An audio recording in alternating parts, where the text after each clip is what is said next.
Hello, welcome to Suds Scullery. This is Elizabeth.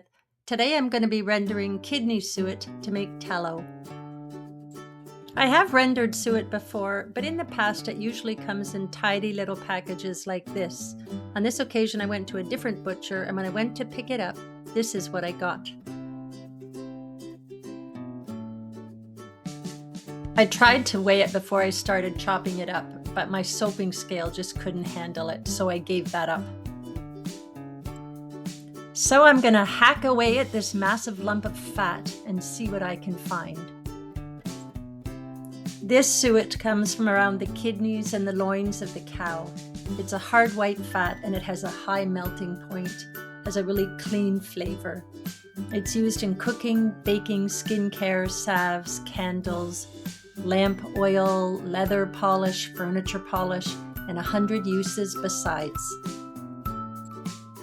I'm just going to keep chopping away until my pot is full. I'm trying to sift through and take only the fat and remove the tissue and stringy bits, but wow, what a lot of stringy bits. As you can see from my workstation, I'm not doing the most neat and tidy job, nor am I doing a thorough job, but I've decided I'll use all the bits of suet I don't get to melt down and make some winter bird feed. That way it won't go to waste. Now that my first pot is full, I'm ready to render. I'm going to wet render this suet. You can also dry render the suet, but for skincare and soap products, I like the wet rendering method because it produces tallow with a milder smell. To my pot of suet, I'm adding about 6 cups of water and about a tablespoon or more of salt. The salt is supposed to help draw out impurities and break down the tissues of the suet. Once that's ready, I'll cover it. I'll set my crock pot to low, and then I'll just check it every so often, giving it a stir. As I watch the fat start to melt, I see that I should have chopped the suet a good bit more than I did. Those big chunks will take a long time to melt down.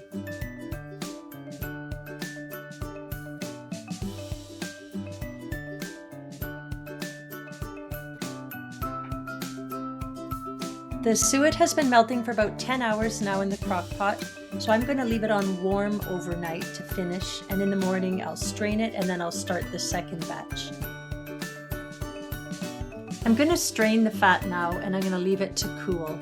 The fat or tallow will rise to the top, and in the bottom will be the water, the tissue, whatever impurities come out. I lost my good metal strainer, so I've got a makeshift undershirt and pot. I definitely want to strain this last bit well. It's all the tissues, little grizzly bits, impurities, etc. And it doesn't smell very good either.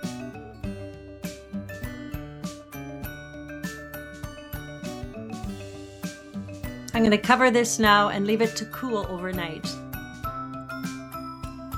The next morning I take another piece of the big chunk of kidney suet and I start to fill a second pot. I won't go through every stage for this second batch. I just want to point out that I do chop the suet considerably smaller so that it will melt more quickly.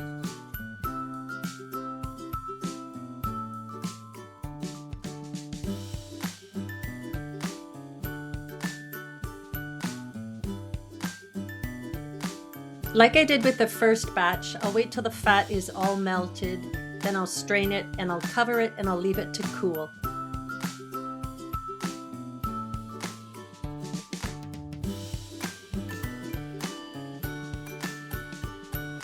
So here's the tallow after the first rendering. The really beautiful white fat has risen to the top, and the water, salt, and whatever impurities sank to the bottom of the bowl. In my case, it's actually ice in the bottom of the bowl. That's just because the cold room got well below zero last night.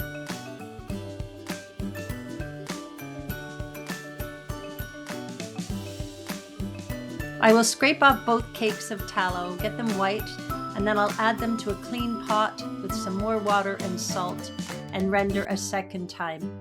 This time goes really quickly because essentially I'm just melting it down. and then we'll strain again. There's probably a more efficient way to break the tallow up, but I'm in a bit of a rush, so I just chunk it in the pot.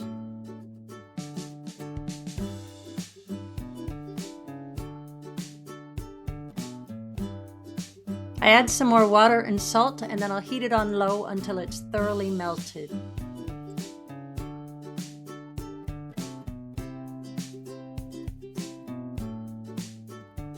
I'll strain the tallow a second time, I'll cover it, and I'll put it in the cold room until it's hard.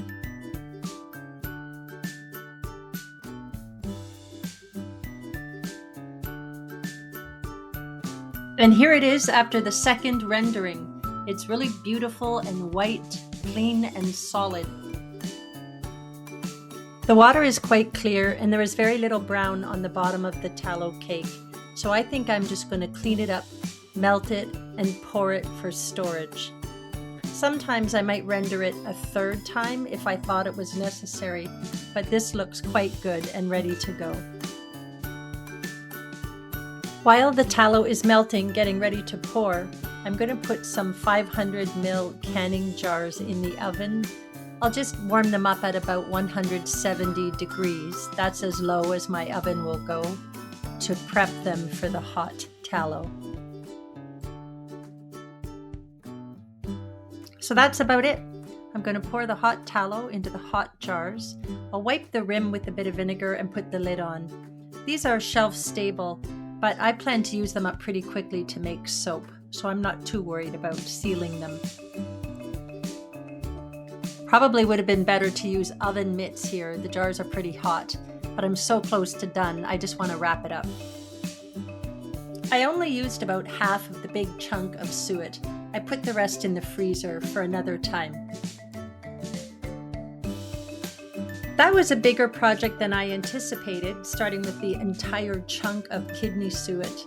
But I probably would do it again, and I would probably be much faster the second time around. Thanks for watching. If you'd like to see this tallow used in cold process soap, you're welcome to subscribe, and those videos will be along shortly.